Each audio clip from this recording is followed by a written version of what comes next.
que o debate de ontem pode ter trazido alguma mudança significativa no cenário eleitoral? Alguém ter se beneficiado, alguém ter se prejudicado? E a segunda pergunta é, teremos segundo turno ou não? Olha, eu acho que foi um debate muito agressivo, né?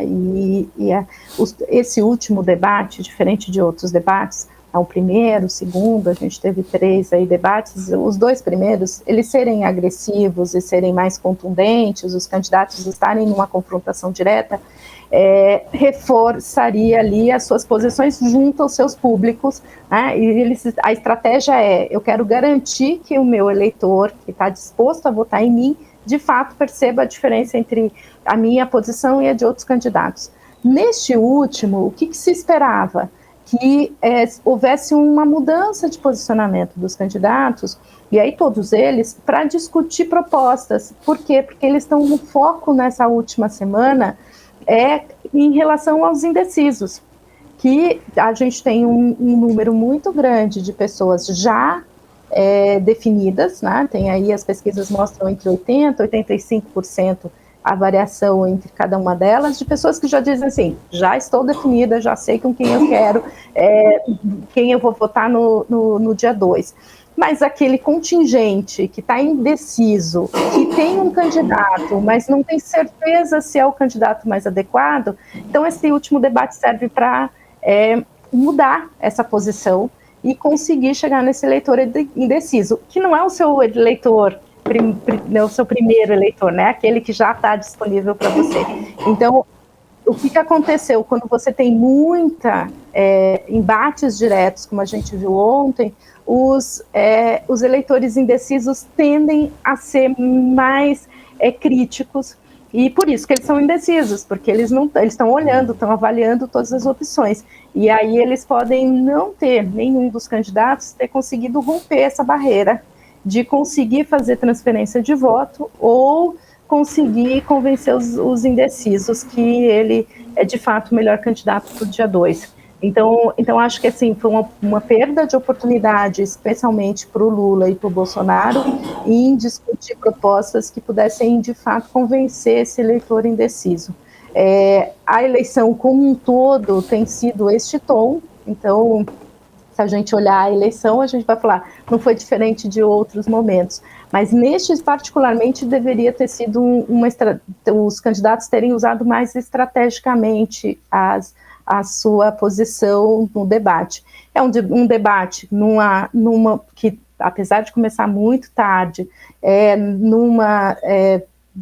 canal que tem uma projeção muito grande, que depois vai reverter, né, em discussões, em memes, em tudo mais. Então acho que ali houve uma perda de oportunidade para todos os candidatos.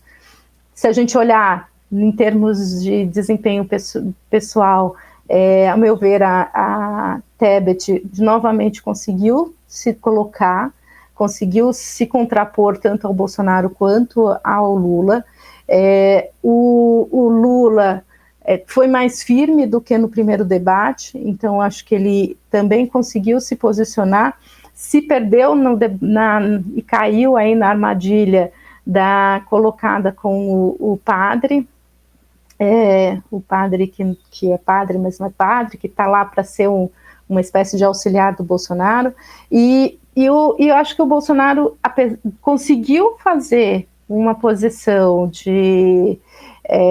mais moderada, acho que ele conseguiu se conter, especialmente em alguns momentos, mas ainda assim não conseguiu reverter isso num discurso muito mais positivo para ele.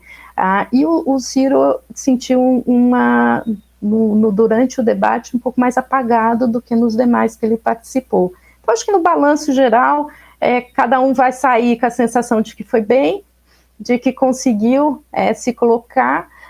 A dificuldade é saber se isso atingiu o eleitor que de fato ele precisava atingir, que é o eleitor indeciso. E com relação à segunda pergunta, por favor, pode falar. Se você puder fazer de novo, desculpa. Não, e ainda porque está muito, né? Tem gente que fala que o Lula ganha no primeiro, tem gente que fala que o Bolsonaro ganha no primeiro. Então, né, para não ter nenhum benefício de nenhum dos dois, e você é uma cientista, terá segundo turno ou não? Pronto. Boa. Tá bem. Obrigada.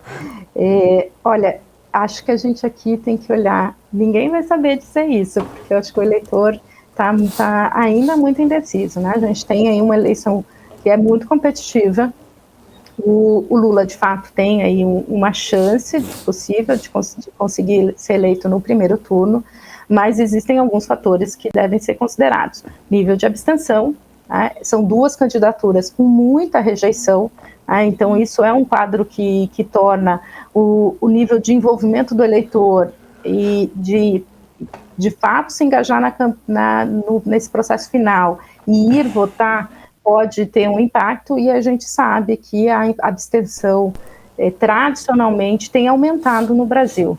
Então isso significa que um nível maior de abstenção, de não comparecimento, pode impactar no resultado final, que pode ser para os dois, né? A gente ainda não sabe quem é o eleitor que não está tão apto ou que está com tanta vontade de votar.